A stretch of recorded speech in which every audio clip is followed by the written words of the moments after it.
Thanks, Jen.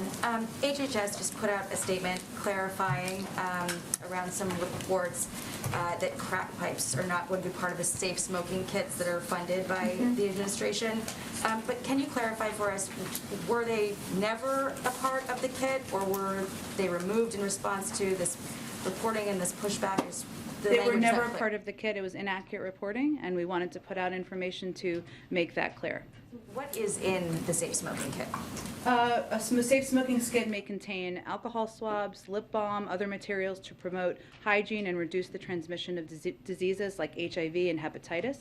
I would note that what we're really talking about here is steps that we're taking as a federal government to address the opioid epidemic, which is killing tens of thousands, if not more, Americans every single day, week, month of the year.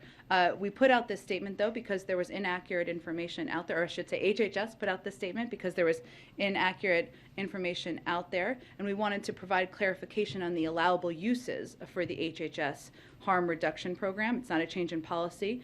This program, though, is focused on harm reduction strategies, including prioritizing the use of fentanyl test strips and clean syringes. And all of these harm reduction services that will be supported by these programs are intended to save lives from an epidemic that we know is devastating to communities across the country.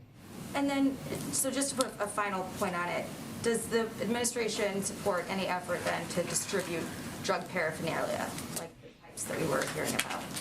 The statement makes clear that we don't support federal funding, indirect or direct, for pipes.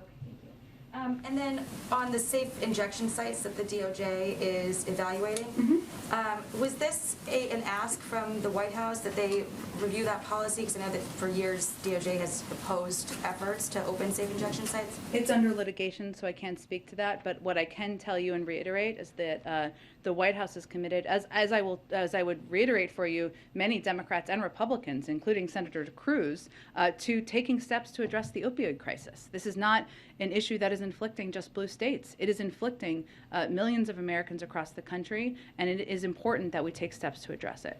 So just final wrap of those two items, what would you say to critics who are concerned that the Biden administration is somehow encouraging illegal drug use? I think that it's important to step back and remember, just to put a little more of a fine point on it, that we're losing an American life every 5 minutes to overdose. We don't have time for political games. The president's focused on saving lives through harm reduction programs. That's exactly what we're talking about here. They work in red states and they work in blue states. We know they save lives. They help connect people to treatment and recovery. And they were endorsed this week by a bipartisan commission co-chaired by Senator Tom Cotton that examines steps we must take to address the devastating toll of overdoses. So what I would say is this is not a game. This is not a political game. This is an epidemic that is taking the life of an American every 5 minutes, and we need to work in a bipartisan way to address it.